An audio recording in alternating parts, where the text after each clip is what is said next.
$99 million in dead money. That's the exact price of the catastrophe hanging over this front office right now. We're watching a franchise completely backed into a corner, choking on guaranteed cash while the rest of the league circles like vultures. This isn't just about finding a guy to throw the football next season. This is a massive make-or-break reality check. If they screw up this bridge year by overspending the pennies they've got left, they completely nuke the roster foundation they're trying to build. We're going to break down the massive $30 million gamble our GM's openly drooling over and a trade market for a former top 5 pick that's heating up fast. But you need to stick around until the very end, because there's one specific dirt cheap quarterback, a guy who literally broke NCAA touchdown records, who's quietly blowing up the trade lines. His $4.25 million contract could completely flip how this team survives this financial nightmare. And man, if you're as stressed out about this cap mess as I am, do me a quick favor and hit that like button. It costs you absolutely nothing, and it lets me know you guys are right there in the trenches with me. The entire NFL already knows how the Tua Tagovailoa era ends in Miami, and it does not involve a massive trade package. CBS Sports' Jonathan Jones just dropped the hammer on this. He's reporting that while the Dolphins would love to get some draft picks back and dump that massive contract, league insiders are laughing at the idea. Almost every front office out there expects Miami to pull the plug with a post-June 1 release. That is the hard consensus. You hate to see it end like this, but the writing is on the wall in permanent marker. Nobody is bailing Miami out of this contract. The front office made their bed, and now they are eating turf trying to get out of it. Let's talk about the actual math here, because it is terrifying. If Miami cuts Tua before June 1, they swallow a $99.1 million dead cap hit in one single year. The team already admitted they cannot survive that. By officially designating it a post-June 1 cut, they can split the bleeding over 2 years. That means carrying $55.4 million against the 2026 cap and pushing the other $43.8 million into 2027. It is the only realistic path they have to eventually fix the books while getting a new signal caller. Even if another team values Tua as something cheap like $10 million a season, Miami's still left holding the bag. And honestly, with his injury history, getting a team to commit even $10 million is a massive stretch right now. That brutal calculus has completely frozen whatever phantom trade market existed. NFL general managers are cutthroat. They are perfectly happy watching Miami bleed out. You don't buy the cow when you know the farmer's about to leave the gate open for free. Sullivan confirmed he is talking with Tua's reps. The word is the quarterback absolutely wants to keep playing football. But when reporters pressed Sullivan on whether Tua actually wants to stay in Miami, his answer said it all. They have not, in particular, said he wants to stay. That quote is a massive red flag. When the GM admits the player hasn't even mentioned wanting to stick around, the bridge isn't just burned, the ashes are already blown away into the ocean. Let's look at the raw facts. Tua is 27 years old. He was the 5th overall pick back in 2020. They gave him that massive 4-year, $212 million extension with $167 million completely guaranteed, a deal running through 2028. Then 2025 happened. He played 14 games, completed 67.7% of his passes, threw for 2,660 yards, 20 touchdowns, and 15 interceptions. And the absolute gut punch? Getting benched for the final 3 weeks of the season. Giving out $167 million guaranteed and then benching the guy by December is the definition of a front office disaster class. You can't sugarcoat those 15 picks. It was bad football, plain and simple. You can't talk about his future without talking about the concussions. The history is there. Trading for Tua isn't like taking a flyer on a guy like Kyler Murray or a veteran like Kirk Cousins. The durability issues are heavily documented. That harsh reality just shrinks the list of teams willing to take a chance on him to almost zero. It's the elephant in the room. Football is a brutal sport, and no GM wants to tie their job security to a guy who's one bad hit away from retirement. It's just the cold, hard business of the NFL. So where does the quarterback room go from here? Sullivan made it crystal clear. They are bringing in competition this offseason. 7th-round rookie Quinn Ewers got the nod for the final 3 games of 2025 after the benching. He's getting some internal praise. Sullivan said Ewers did solid work. But let's be real. Banking your future on a late-round developmental guy is a terrible long-term plan. They are trapped. Sullivan's big plan is basically hoping for a miracle while dragging around a $55 million dead weight into 2026. We're paying the ultimate price for a winning window that slammed shut before it even opened, and the entire league is making Miami pay the tab. But even with our pockets turned inside out, a new name just crashed the party down in South Beach, and our own GM is practically shouting his interest from the rooftops. Out of all the quarterbacks floating around the rumor mill, Malik Willis is the guy everyone keeps tying to Miami. And when General Manager Jon-Eric Sullivan got behind the mic at the Combine in Indy, he didn't even try to hide it. He flat out told the press, "I think I'd be lying to you. Any team that is in a needy QB situation, if they tell you they're not talking about Malik Willis, that would be a lie." He even threw in some personal praise, talking about how much they like him as a kid. You don't hear a GM gush over another team's guy like that unless the wheels are already turning behind closed doors.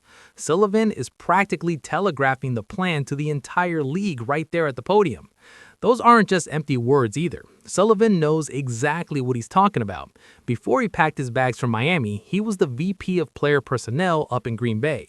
He was the guy in the room pulling the trigger on the trade that brought Willis from Tennessee to the Packers. And it doesn't stop there. Our head coach, Jeff Hafley, was Green Bay's defensive coordinator. Hafley was watching Willis run the scout team every single day at practice. The connection between this coaching staff and Willis is thick. It's built in. The roots go even deeper than Sullivan and Hafley. On the exact same Monday Sullivan was talking of Willis, the team announced they hired former Titans GM Jon Robinson as an assistant to Sullivan. Why does that matter? Robinson is the guy who originally drafted Willis in the 3rd round back in Tennessee. You add up all these personal and professional ties, and you can't just write this off as a coincidence anymore. 3 massive voices in the Dolphins building all had their fingerprints on Malik Willis's career. When the front office starts stacking the deck like this, they are definitely gearing up to make a run at the kid. But Green Bay isn't stupid. They know Sullivan is desperate, and they are absolutely going to tax Miami for it. But here comes the absolute gut punch. Despite all the warm feelings, the money side of this is a total nightmare.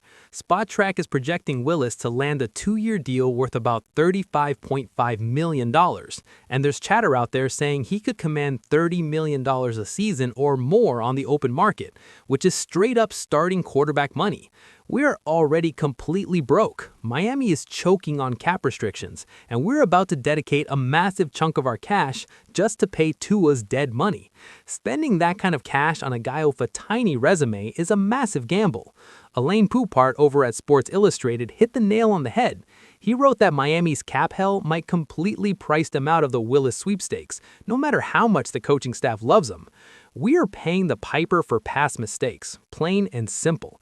It drives me crazy that we finally find a guy the staff actually agrees on, and we might have to pass just because the front office maxed out the credit cards 2 years ago. There's a real heavy argument for breaking the bank for Willis. He went 2-1 as a starter up in Green Bay, and he didn't throw a single interception in those games. He kept the ball safe under real fire. Plus, his legs add a totally different vibe. Defensive coordinators haven't figured out how to game plan for his speed yet. But here's the catch. The Dolphins are already dropping hints that they want to draft a franchise guy, maybe waiting for a loaded class in 2027. Blowing top dollar on a bridge quarterback right now just to draft a kid later completely wrecks whatever roster flexibility we have left. The balance sheet is just too wrecked to pull that off. You can't have your cake and eat it too. If you sink $30 million in Willis, he is your guy. You can't afford to pay him and build a team around the rookie in 2027. The math just doesn't work. So where does that leave us? Sullivan's press conference guarantees Willis is locked onto Miami's radar, but wanting a guy and actually having the cash to get him to sign on the dotted line are two entirely different animals. We're window shopping at a luxury dealership with pocket change. It's going to take a miracle from the cap guys to make this happen, but right now, the math is screaming that we're completely priced out of the Willis sweepstakes. However, while everyone's foaming at the mouth over Willis, a totally separate trade option just surfaced that could give Miami massive upside at a fraction of the cost. The Indianapolis Colts just gave Anthony Richardson the green light to go find a trade. Indy's completely pivoting to Daniel Jones after they signed him in free agency back in 2025. You can't make this stuff up. The Colts gave up on a freak athlete for Daniel Jones. Their trash could absolutely be our treasure, especially since we're scraping the bottom of the barrel for pennies. Richardson hitting the block set off fireworks with the Dolphins beat writers. ESPN's Marcel Louis-Jacques went straight to Twitter telling GM Jon-Eric Sullivan he better get Colts GM Chris Ballard on the phone before he even packs his bags in Indy. Joe Schott over at the Palm Beach Post took it a step further. He laid out the raw math. Bringing in Richardson on a one-year, $10.8 million deal, it's way easier to swallow than dropping $30 million a year on Willis. Schott pitched a quarterback room of Quinn Ewers, Richardson, and a rookie camp body. That sparks a real camp battle without bankrupting the franchise. Indy drafted him 4th overall back in 2023. He's heading into his age 23 season, and he's easily one of the most physically gifted guys stepping on the grass today. Nobody questions his arm strength, his size, or his raw speed. But here's the catch. The past 3 years proved his accuracy and his decision-making are a total mess. He lacks the basic fundamentals you need to survive in this league. He flashed some real magic as a rookie, then reality hit. His sophomore season ended with him riding the pine while veteran Joe Flacco took the wheel. Then came 2025. He flat out lost a training camp battle to Daniel Jones. His development completely hit a brick wall. The Colts looked at the tape and decided they're done waiting for him to figure it out. Dustin's take? Getting benched for a guy who's drafting his retirement papers is a bad look. Losing a camp battle to Daniel Jones is a gut punch. But sometimes a kid just needs to get out of a toxic building to wake up. Here's why the math makes too much sense for Miami. His 2026 cap hit sitting at $10.8 million if he stays in blue and white. If we trade for him, that bill gets chopped up. Miami would only take on $5.38 million in guaranteed cash. The Colts have to eat the other $5.4 million in dead cap just to get rid of him. Yeah, there's a 5th-year option for $22.4 million in 2027 sitting on the desk, but nobody in their right mind's triggering that. $5 million for a former top 5 picks? Absolute robbery. We pay guys to stretch on the sidelines for $5 million. The financial risk here? Basically zero. What do we actually have to give up? Barely anything. We're talking about flipping a 5th or 6th round pick over the next couple of drafts. That's the going rate. Everyone points to the Cowboys tossing a 4th round pick for Trey Lance, but the whole league knows Jerry Jones got fleeced on that one. That was a total outlier. It hurts to say it, but we aren't contenders right now. We're building the foundation. You don't buy the expensive roof when you're still pouring the concrete. When you're in the middle of a rebuild, taking a flyer on a 23-year-old with mechanics issues doesn't hurt you. If he's joining a Super Bowl roster, the pressure would crush him. Here, the pressure's off. He can come in, learn a new system, and just play ball. The chance that his raw, freakish tools finally click in a new zip code's worth the dirt cheap price. But if the Colts play hardball with Richardson, there's one more quarterback worth watching. Remember that $4.25 million dirt cheap kid I told you about at the top of the show?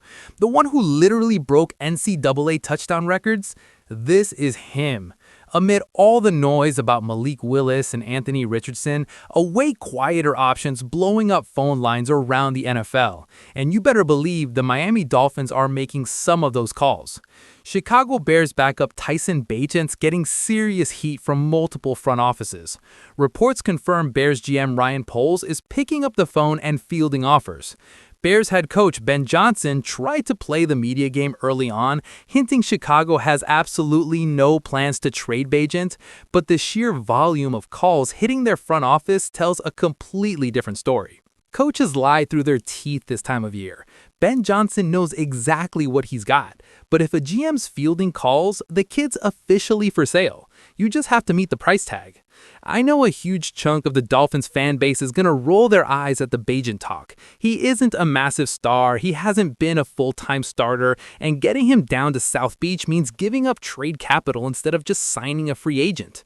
But context matters here. If Miami's actual, honest plan for 2026 is to just survive and build toward a monster quarterback draft class in 2027, we're talking guys like Arch Manning or Dante Moore, then who cares about the name on the back of the bridge jersey? All that matters is how cheap he is and how little cap space he eats. When you look at the math, Bagent's an absolute steal. He just signed a 2-year extension, and the whole thing cost just $4.25 million total. When you stack that up against the massive dead cap nightmare we're carrying from Tua's contract, that number's downright beautiful. Bagent isn't guaranteed to walk into camp and steal the Week 1 job, but with a financial commitment that low, the team faces basically zero risk if he starts slow. $4 million over 2 years is pocket change in the NFL. We pay guys more than that to get cut in August. It's the ultimate low-risk play for a broke front office. The kid's background's definitely unconventional, but he's got actual tape. As a rookie up in Chicago, he started 4 games and walked away 2-2. If you pull up his total pass attempts, they're right up there with Malik Willis's career numbers. The massive difference? Willis's next contract's gonna cost the Dolphins an absolute fortune. If you're just talking pure value, the gap between what these two guys have actually done on an NFL field's way closer than their massive salary differences suggest. Willis has the hype, but Bagent's got the exact same amount of mud on his cleats. Why throw $30 million at a question mark when you can get a similar question mark for $4 million? It's just common sense. You've got to dig into his college tape to really get it. Bagent played at Shepherd University. Yeah, Division III. The skeptics love to hammer him for that, but they completely ignore what he actually did against that competition. In one single season, he threw for over 5,000 yards and 53 touchdowns. He literally broke the all-time record for touchdown passes in NCAA history across every single division. That kind of production proves he can sling it consistently over a long period of time. I don't care if you're playing against plumbers and accountants. Throwing 53 touchdowns in a season takes a cannon and a brain. You can't teach that kind of scoring instinct. The Bears didn't just throw him into regular NFL games by accident. They trusted him. That kind of institutional backing means their internal scouts saw something real in him, way beyond his lack of draft pedigree. For the Dolphins, grabbing Bagent's the safest, most financially disciplined path through the 2026 season. Now, we know Sullivan and Hafley already have that built-in history with Willis. They might just chase Willis anyway because they believe in his ceiling, completely ignoring the cap hell we're in.